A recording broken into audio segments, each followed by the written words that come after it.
그리고 이제 나와 있은 다음에 그 이후에 있었던 헌재의 결정이 또 국민들의 마음을 불안하게 만들어주고 있는데 헌재에서 네. 한덕수 대행에 대해서 뭐 민주당에서 일부 기각 가능성을 예측했다고 하지만 네. 풀어주는 방식이라는 게 너무나도 압도적인 다수의 힘으로 네. 기각 결정을 내려버렸습니다. 그래서 사실은 이제 5-2-1로 나오지 않았습니까? 이제 각하가 2명, 기각이 김복형 재판관 1명 이렇게 네. 얘기했는데 저는 이제 법조인들은 그렇게 말씀을 하시더라고요. 그러니까 상당 기간 동안 임명하지 않아도 된다. 또는 임명하는데 상당 기간 걸릴 수 있다. 근데 우리가 처음에 인식한 것은 한덕수를 기각할 때 지체 없이 임명해야 된다라는 이야기로 탄핵을 시켰던 네네, 것이고 탄핵시켰죠. 네. 최상목은 왜 하지 않고 있느냐 한 명에 대해서 이렇게 얘기를 하고 그 사이에 올라가서 이 부분에 대해서 이미 위헌이다 임명하지 않는 거 본인들이 결정해서 내보냈잖아요. 근데 김복형 재판관이 이제 상당 기간이라는 표현을 쓰면서 이거는 본인들이 이미 내렸던 거에 대한 반하는 거 아니냐. 그러다 보니까 상황적으로입니다. 상황적으로 각하 2명, 2명은 아예 각하니까 본안에 대한 의견을 아예 얘기를 안 내버린 거고 한 명은 안 해도 된다라고 얘기를 해본 거나 다름없이 돼버리니까 여기서 계속 이제 5대3 대드락이라는 얘기가 나오고 있는 상황이 돼버렸습니다. 그래서 더 빡치는 거예요. 그냥 국민들 입장에서는 김복형 재판관도 맞다. 이제 윤석열이 임명했었지. 이런 생각이 갑자기 들어오면서 헌법재판관들도 다른 생각을 하는 거 아니냐라는 생각이 좀 들다 보니까 한덕수에 대한 내용이 좀 화가 나는 것이긴 하지만 저는 좀 그래도 좀 달리 보고 싶긴 합니다. 한덕수 탄핵안이 올라가고 직무가 정지된 상태에서 헌법재판관 임명을 하지 않으면 안 된다라는 위헌 판결이 나왔기 때문에 최상목을 올릴 때는 지금부터는 좀 다른 결과가 나올 수 있지 않을까. 근데 다만 그런 식으로 압박을 하는 계속해서 이 사람 압박하고 저 사람 압박하고 국무회의에 들어간 장관을 전부 탄핵하겠다라는 이런 압박 카드를 쓰지 않는 상태에서 헌법재판소가 빨리 결론을 좀 내려줬으면 좀 좋겠습니다. 너무 큰 공력 낭비를 하고 있는 것 같아요. 저는 사실 한덕수 탄핵은 기각될 거라고 보긴 했어요. 그러니까 왜냐하면 헌법재판에서 탄핵을 인용할 때는 있습니다. 탄핵을 인용할 때는 조건이 있는데 중대한 헌법과 법률에 위배된 때가 있어야 되고 그렇습니다. 네. 그리고 파면함으로써 생기는 혼란이 파면함으로써 얻는 헌법 질서 수호의 이익이 그 혼란보다 압도적으로 클 때라는 표현이 들어가요. 이건 박근혜 전 대통령 탄핵 때 들어간 건데 그러니까 뭐 좀 잘못했다고 그냥 아웃시키는 게 아니라 또 중대한다고도 아니라 조건이 생기면 어쨌든 자리에 있던 사람이 나가면 혼란은 생기잖아요. 그렇죠. 이 혼란서보다 얘를 없애야 우리 헌법 질서가 더 수호되겠다. 이게 압도적으로 클 때라는 표현이 들어가거든요. 그래서 그런 걸 봤을 때는 사실은 국회에서 헌법재판관 국회 추천목 3명을 선출한 게 12월 26일인데 27일 날 탄핵 소추가 됐기 때문에 요거는 사실은 절차상 그러니까 파면 인용까지 가긴 무리가 있다 생각을 했어요. 그리고 실제로 이제 기각을 얘기한 김복형 재판관 같은 경우에 나머지 4명도 예를 들어서 그 권한 대행이랑 이미선 재판관 다 똑같이 그게 시간이 너무 하루면 아니다 이렇게 냈고 근데 제가 더 눈여겨본 거는 사실은 저는 그전에 제 예상이 틀렸었는데 탄핵 소추를 전원일치로 기각을 내리고 자 우리가 이견이 없어요. 우리는 좀 법적 상식에 맞게 해요. 그러니까 혹시 무슨 정파적으로 나뉘었다 생각하지 마시고 윤석열은 대신 이건 너무 명쾌한 파면 인용입니다. 탄핵 인용입니다. 이 얘기를 할 줄 알았거든요. 그런데 정계선 또 김복형 재판관 의견이 완전히 또 갈리잖아요. 완전히 극단에 갈려있죠. 그런 내부에서 이견들이 있다. 인용기각. 그렇죠. 헌법재판관들끼리는 사회가 갈등이 있으니까 우리가 여기서 잘 내야 된다. 이런 논의를 평의 과정에서 할 줄 알았었는데 그게 안 되고 있다는 게 드러나 버렸죠.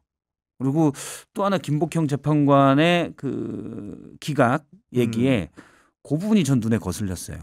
그러니까 12월 26일 날 1시에 그 한덕수 총리가 기자간담회를 하고 국회에서 추천하더라도 여야가 합의하지 않으면 내가 임명하지 않겠다라고 얘기를 했거든요. 그리고 그날 오후 2시 56분에 땅땅땅 추천을 해요. 그러니까 탄핵 소추 의결을 해요. 그 아마 뭐 한두 시간 뒤에 통지를 했겠죠. 근데 김복형 재판관 의견은 통지 전에 거부한 의사를 밝혔기 때문에 이거는 헌법재판관 임명에 대한 부작위가 아니다. 통지한 다음에 얘가 얘기했어요. 근데 그게 무슨 말도 안 되는 소리예요. 이거는 예를 들어 저는 뭐냐면 어떤 살인범을 잡았는데 미란다 원칙을 얘기하지 않았기 때문에 풀어줬다. 물론 형사 재판에서는 그럴 수 있다고 보는데 이거는 징계 재판이에요. 그러니까요. 저는 거기서 그렇게까지 그 시간 통지 전후를 따져서 세밀하게 할 필요가 있었나? 이 양반은 그냥 안 하겠다는 의사를 명백히 그러니까요. 표현한 건데 네. 징계 재판에서 그걸 따질 필요가 있느냐. 예를 들어 회사에서 우리가 뭐 징계위원회 때 절차를 뭐 그건 아니잖아요. 네. 이놈 나쁜 놈이면 징계하는 거예요. 그렇죠. 네. 그래서 그런 부분을 따지는 걸 보고 아 이분이 까탈스럽구나. 어떻게 그래서 어떻게 해야 할지는 모르겠지만 그래도 저는 뭐 파면에는 네. 아무 문제가 없다고 그래서 봅니다. 명쾌하지 않은 부분 때문에 계속 혼란이 나오고 그래서 이제 이 상황을 보고 이 정황 때문에 두 가지 해석이 나오는 거예요. 그래서 어제도 흔히 말하는 찌라시 밭글이 돌았어요. 헌법재판소 복도에 여성 2명의 고성이 다른 층에 들릴 정도로 싸운다. 이게 돌았습니다. 실제로. 그러면 여성 2명 누굽니까? 김복형 정계에서 싸우고 있다는 이거 돌리고 있는 거 아니에요. 누가 봐도 제가 생각했을 때는 여당 측에서 돌리는 또는 용산 측에서 돌리는 밭글처럼 보이는데 원하는 바대로. 네, 그러니까 정황 때문에 계속 이렇게 싸운다는 밭글이 돌고 네. 또 하나는 뭐냐면 이런 결과 때문에 한덕수를 이 정도로 파면하면 최상목도 탄핵해야 되는 건데 그러면 최상목 다음에 이주호인데 이주호도 유명하면 이주호 탄핵 그럼 줄탄핵하는 거 아니야? 그래서 줄탄핵을 막기 위해서 헌법재판소가 한덕수는 보냈다. 그래도 대선은 총리가 관장하는 게 맞지 않냐. 해석을 우리가 해야 돼요. 이러니까 이게 너무 짜증나는 거예요. 저는 기본적으로 이 부분에 대해서는 좀 명쾌하게 라고도 해줬어야 된다. 네. 어떤 방식으로든 명쾌하게 했어야 된다라고 사인을 줬어야 된다 봅니다. 아니 덧대가지고 저는 헌법재판관들의 친절함을 좀 촉구하고 싶은 건데 어떤 거냐면은 우리가 한덕수라는 사람의 결정문을 통해서 적어도 윤석열의 운명을 조금이라도 예단할 수 있는 힌트를 좀 더 자세히 줬더라면 하는 아쉬움이 있는 것이고 특히나 국무회의를 여는 과정에서 한덕수 역할이라는 걸 설명하면서는 분명히 불법적인 국무회의였다. 국무회의가 아니었다고 결론 내릴 수 있음에도 불구하고 그 결론을 꽁꽁 싸매고 숨긴 이유가 도대체 뭐였을까요? 저는 그래서 그 부분에 대해서는 이견이 있는 것 같아요. 왜냐하면 제가 뭐 법대랑 워낙 거리가 멀기도 하고 그러지만 일하다 보니까 판결문들을 많이 보잖아요. 네. 여러 가지 뭐 자료 조사하다 보면 판결문을 보게 되는데 항상 대부분의 판결문이 어떤 형태로 나오냐면 자 어떤 사람이 범죄를 저질렀다 무슨 짓을 저질렀다 그렇죠, 네. 그래서 이 사람이 유죄하면 이 사람이 저지른 짓에 이게 과연 범죄냐 아니냐 이걸부터 보고 그 사람이 이게 범죄냐 아니냐부터 보고 그다음에 이 사람이 이 짓을 저질렀냐 아니냐 이렇게 봅니다. 그러니까 사건의 정의부터 내려요. 그렇죠. 네. 보통 대부분의 제가 본 맞습니다. 데가 그렇게 네. 됐습니다. 그러면 물론 이 양반이라고 하는 한덕수 총리가 죄송합니다. 오늘 구배영 앵커님이 이제 좀 편하게 이렇게 보고 계셔가지고 제가 이제 친구랑 얘기하는 듯한 느낌이 좀 있어서 죄송합니다. 품격 있는 사람인데 죄송합니다. 이 한덕수 총리가 그 비상계엄 국무회의에 적극적으로 하지 않았기 때문에 비상계엄 여부에 대해서 판단을 하지 않는다? 그건 말이 안 돼요. 일단 그러니까. 보통의 관련은 재판 그 판사들의 관련은 자, 이 비상계엄을 열렸다고 국무회의라고 주장하는 형식 이게 과연 맞느냐 틀리냐 이걸 먼저 규정을 하고 자 이건 불법적이야. 그러면 자 그다음 판단해 봅시다. 과연 이 사람이 여기에 적극적으로 개입했냐 아니냐. 보통은 그렇게 이루어지거든요. 맞습니다. 네. 근데 이걸 판단을 하지 않았어요. 그건 뭐냐면 제가 볼 때는 비상계엄의 국무회의가 이루어졌냐 안 이루어졌냐. 실질성이 있었는지 그렇죠. 없었는지에 대해서 거기에 대해서는 이견이 있다라는 게 드러났다고 봐요. 그러니까 거기서 판단을 못했다. 그게 저는 약간의 힌트인 것 같아요. 네. 근데 이제 비상계엄 이 국무회의가 과연 절차에 맞는 거였냐 아니었냐. 예를 들어 부서도 안 했고 5분 만에 이루어졌고 한덕수 총리는 거기에 대해서 간담회 형식이었다. 네. 형식이 이루어지지 않았다라고 얘기를 했잖아요. 근데 이게 이제 탄핵소추 사유냐 아니냐는 그러니까 인용되냐 아니냐는 저는 크게 중요하지 않다고 봐요. 이미 너무 명확한 게 있어요. 다른 것들이 있기 때문에 네. 그러니까 뭐 표현이 좀 서늘하긴 합니다만 사실은 비상계엄은 이 시기의 비상계엄이라는 건 전 연쇄살인보다 더 무서운 범죄라고 생각을 하거든요. 근데 5건의 연쇄살인 있고 한 건에 살짝 점유이탈물 횡령, 점유이탈까지는 아니고 그냥 절도가 네, 있다. 절도. 네. 이건 절도 정도예요. 그러니까 크게 중요한 거 아니고 이미 국회 난입, 선관위 난입으로 끝났다. 네. 근데 그런 정도의 이견은 있는 게 노출된 것 같아요. 우리 세 사람의 공통 의견이라고 한다면은 파면 결정을 내려줄 것 같다는 것이고 네. 그리고 그 시기라는 것도 어쨌든 간에 두 분 재판관이 퇴임하기 전까지는 내려줄 거라는 확신을 갖고 있는데 그럼에도 불구하고 약간 걱정되는 워딩이 있다면은 한덕수 권한대행이 돌아오면서 네. 굉장히 열일할 것처럼 길게 얘기했다는 겁니다 지금. 그러니까 지금. 네? 그래서 이것도 블러핑인 것인가 아니면은 그냥 칼을 갈고 온 것인가 좀 헷갈려요. 근데 네. 평생 공직자로 살아온 사람의 DNA는 판때기를 뒤집기가 쉽지 않습니다. 그러니까 대한민국 정치인들 중에 유능한 정치인들 중에 공무원 출신들이 별로 없습니다. 제가 생각했을 때 오랜 시간 공무원만 맞아요. 생활해온 네. 사람들은 칼을 차고 뭔가 큰 정치적 행위를 하는 사람이 거의 없었고 대부분 하더라도 실패했습니다. 전 최고의 아웃풋 정도가 이제 이회창 정도 했다가 실패했다고 저는 보는데 그 외에는 공직자 DNA를 가지고 있는 사람은 어떻게 하면 나는 살아날 수 있을까? 이거 이제 박지원 의원이 얘기를 한 부분이라서 진실 검증을 조금 더 해봐야 되겠지만 나의 안위를 조금 보장해달라라든지 네. 나 공격하지 말라라든지 뭐 이런 얘기를 했다는 거 아닙니까? 최상무 권한대행이. 한덕수도 비슷한 이야기를 할 수 있지 않을까. 근데 상황적으로 총리가 계엄에 가담을 안 했다라고 보기는 어렵거든요. 이 과정에서 조금 고민이 있어 보입니다. 그래서 이 부분을 저는 개인적으로 들어주는 척하면서 탄핵시키고 내란 재판에 같이 세웠다고 봅니다. 그거 말고는 네. 지금은 열일할 것처럼 보이면서 얘기 하셨지만 불안하긴 하지만 근데 돌아와서는 뭐 저는 똑같이 뻗댈 거고요. 윤석열이 돌아오길 바랍니다. 이렇게 얘기할 수는 없잖아요. 그렇죠. 그러니까 아마 네. 저는 그 어느 정도의 블러핑이 있다고 생각합니다. 그렇게 얘기를 많이 한 거에 대해서는. 저는 이전에 이제 다른 관료를 했던 분이 기름장어라는 별명이 있었잖아요. 네. 아 예. 네. 정말 기름장어는 저는 한덕수 한덕수다. 총리다. 네. 그렇게 생각을 해요.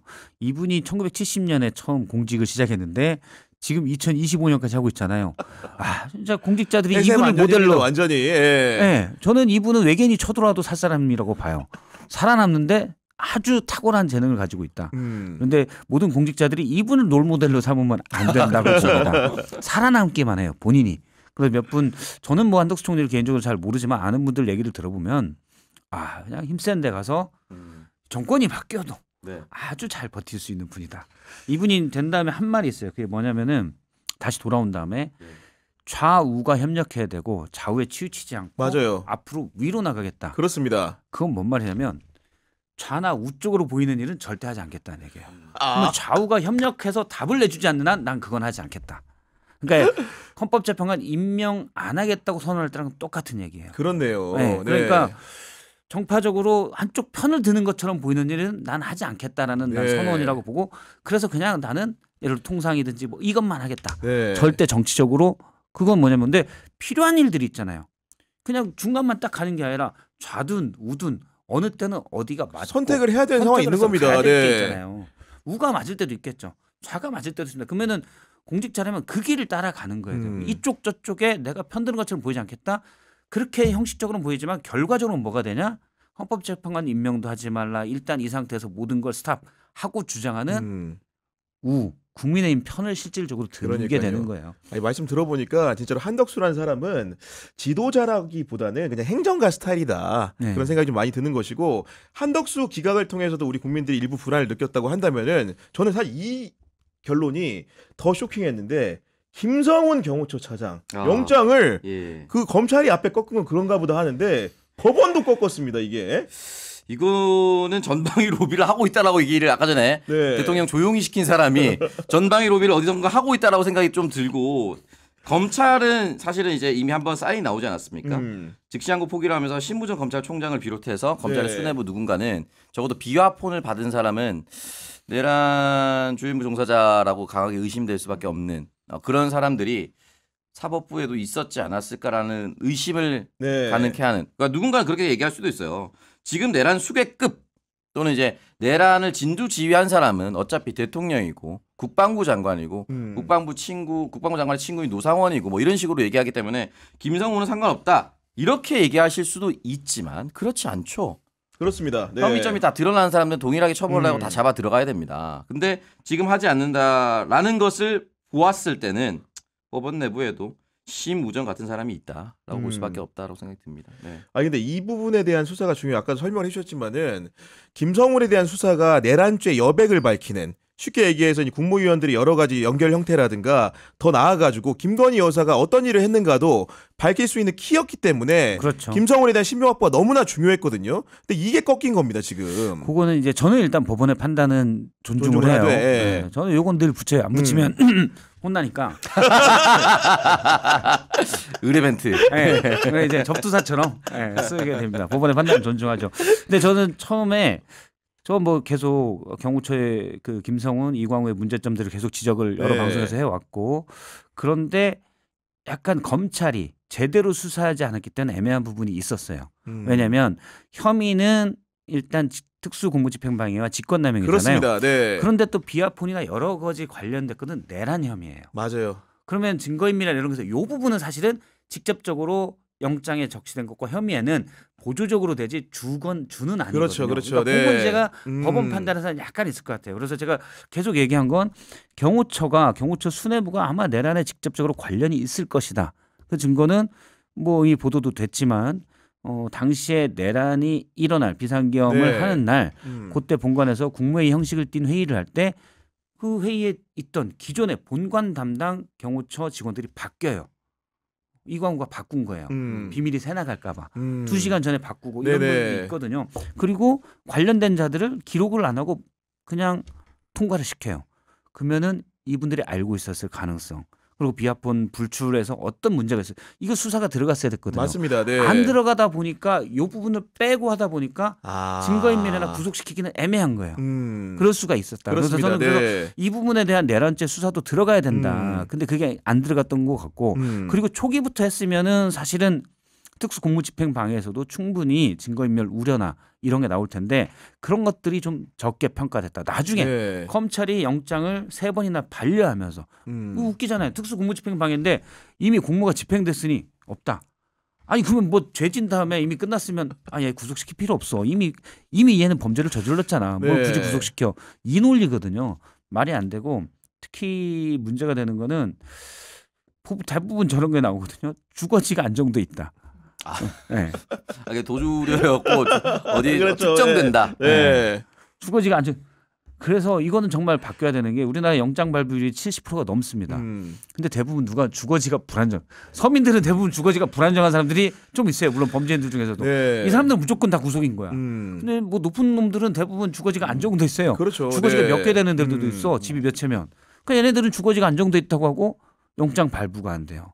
이건 뭐 기본적으로 저는 그래서 잘못됐다. 한 가지 이게 구경에 또 이거 나왔으니까 잠깐 말씀드리면 주거지에서 다른 게 발견됐다는 얘기도 있어요. 김성훈 차장 주거지에서 그 다른 게요? 범죄 혐의와 관련은 없는데 네. 무슨 문제가 좀 있는 이건 얘기하면 안 되죠. 진짜로요? 끝나고 뭔가 좀 새로운 끝나고 내용들을 제가 우리 알려드릴게요. 박성태 그 실장님이 아는 분위기인데 제가 그걸 들어보니까 이런 경우에 방송의 흥행을 위해서 안 돼, 좀 더 안 힘을 돼. 내주시면 좋겠습니다. 고발당할 네. 사진첩 같은 게 발견됐네요. 대충 힌트만 하나 주죠. 발견되게 사진첩. 그런 비슷한 건데 네. 보기에 따라서는 이 정도면 주거지가 안정될 수 있겠구나라고 생각할 수도 있는 그런 게 있다고 합니다. 굉장히 묘하고 위험한 얘기 같다는 추측이 들어서 일단 일단은 폰을 몇 개를 압색을 하고 네. 거기에 이제 개인 비리 같은 것도 좀 있지 않을까. 그렇죠. 예, 라는 사적인 그런 부분들이 얘기입니다. 담겨 있을 수 있기 남천동이었으면 때문에 좋겠다는 생각을 지금 하고 있습니다. 막 달리고 싶은데 참게 되네요. 제가 최대한 경향신문에서 할 수 있는 게 사진첩이었습니다. 알겠습니다. 지금 저도 오찬수 평론가 보니까 막 나오는데 내가 이러면 안 되지. 그래서 자주 브레이크.